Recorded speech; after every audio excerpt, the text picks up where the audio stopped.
مرحبا بكم في فيديو جديد، واليوم راح نحكي عن تقنية الكل عم بيشوفها ملاعب كرة القدم، بس مش الكل فاهم كيف بتشتغل. تقنية الإعلانات الثلاثية الأبعاد، والإعلانات اللي بتتغير حسب اللغة والمنطقة وحتى الجمهور الافتراضي. كيف يعني؟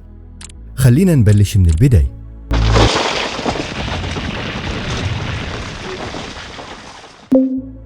أول إشي الإعلانات الثلاثية الأبعاد أو 3D Ads صارت جزء أساسي من تجربة المشاهد، خصوصا بالمباريات اللي تنقلها القنوات العالمية. مرات بتكون تتفرج على مباراة وبالزاوية اللي بتشوفها من الكاميرا تطلع لك الإعلانات كأنها طالعة من الأرض، بس لو تتحرك الكاميرا شوي فجأة بتختفي. كيف؟ شو السحر وراها؟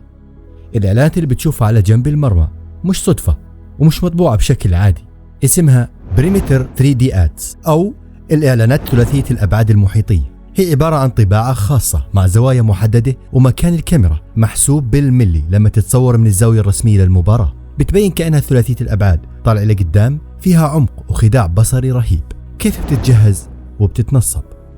قبل المباراة الشركات المسؤولة بتيجي وبتقيس كل زاوية. كل إعلان بينطبع على مادة خاصة فيها ميول هندسية محسوبة، وكل إشي معمول حسب زاوية الكاميرا، واللي بتعطيك تأثير Angular Printed أو Lenticular. بتكون الإعلانات من نوع التي في الرسمية للثلاثي الأبعاد من نقطة واحدة. لما تشوف إعلان شكله كأنه طالع من الشاشة أو كأنه فعليا موجود بأرض الملعب، هذا مش سحر، هذا شغل تقنيات بث متطورة جدا. هاي الإعلانات بتشتغل باستخدام تقنية اسمها Virtual Replacement Technology، يعني بدل ما تكون اللوحة حول الملعب ثابتة وفيها إعلان مطبوع، الكاميرا بتنقل الصورة الحقيقية للملعب وبعدين بيضيفوا عليها الإعلان بطريقة رقمية حسب زاوية التصوير.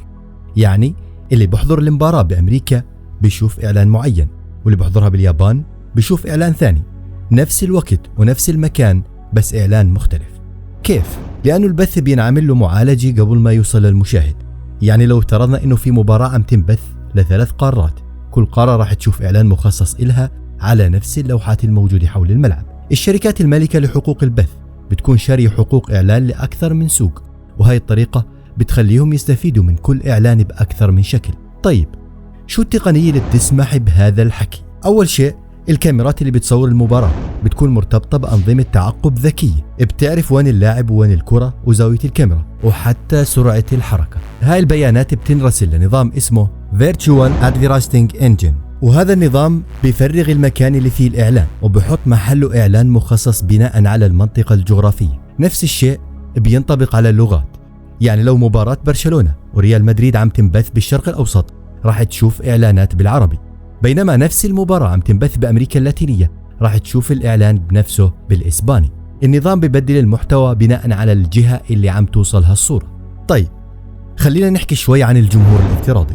أكيد شفنا أيام الكورونا المدرجات كانت فاضية، بس على الشاشة يبين في جمهور يشجع وبيرفرف بالأعلام وبيغني. هذا الجمهور مش حقيقي زي ما بحكي لك، هذا مضاف رقميا. في تقنيات زي AR بتسمح للمخرج يضيف جمهور على البث التلفزيوني فقط. الجمهور الموجود هو جرافيك مش موجود فعليا بالملعب. الفكرة من وراه انه يعطي المشاهد احساس الحماس والانتماء، خصوصا بالمباريات اللي بدون جمهور او اللي بتلعب بمدرجات نصها فاضي. خلينا نعطيكم مثال تطبيقي. لما تلعب مباراة بالدوري الانجليزي بدون جمهور حقيقي، المخرج بيضيف طبقة بصرية فوق صورة الملعب بتظهر جمهور، وبيتحكم بحركتهم وهتافهم وحتى ردة فعلهم حسب مجريات المباراة. هذا بيعتمد على بيانات لحظية، وحتى بعض الأحيان على الذكاء الاصطناعي اللي بيحلل شو صار بالمباراة. مثال ثاني على استخدام هاي التقنية هو الصوت. مش بس الصورة اللي بتتغير، كمان في جمهور افتراضي بيهتف بصوت حقيقي.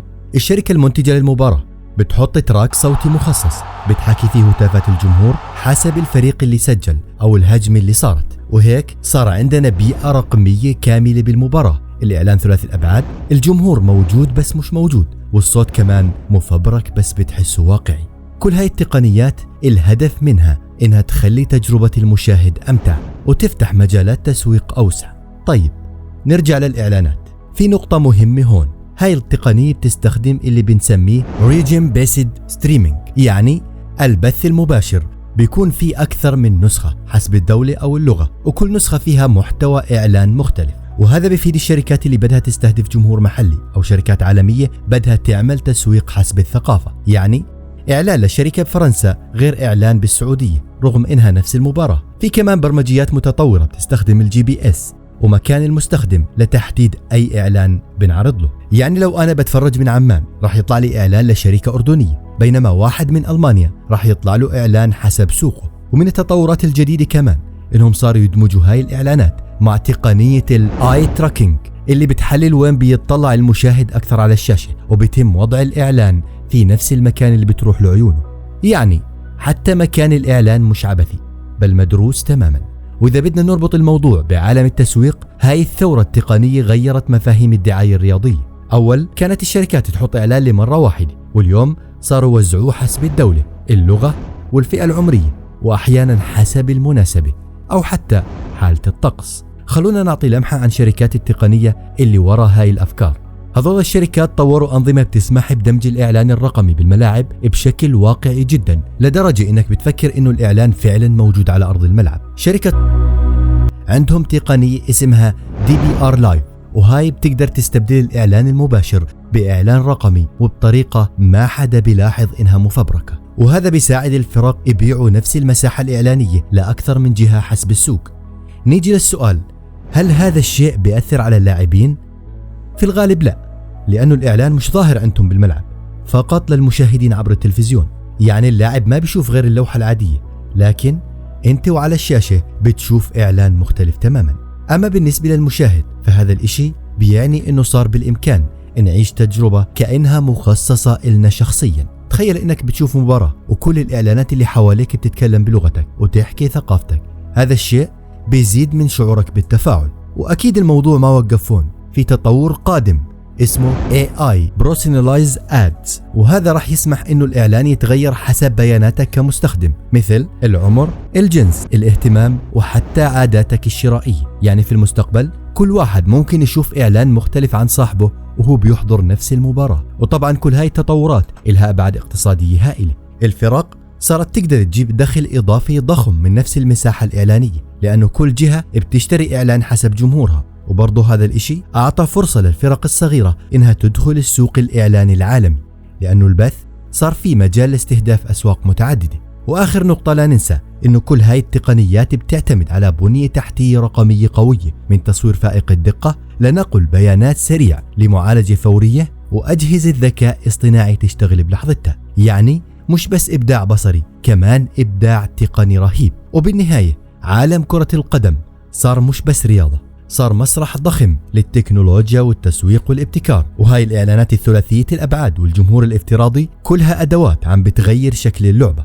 بالنهاية إذا أعجبكم الفيديو لا تنسوا تعملوا لايك واشتراك في قناتنا عمق، وشاركونا رأيكم بالتعليقات شو أكثر تقنية أثارت اهتمامكم. كان معكم صهيب من قناة عمق، وخليكم دايما بالصدارة.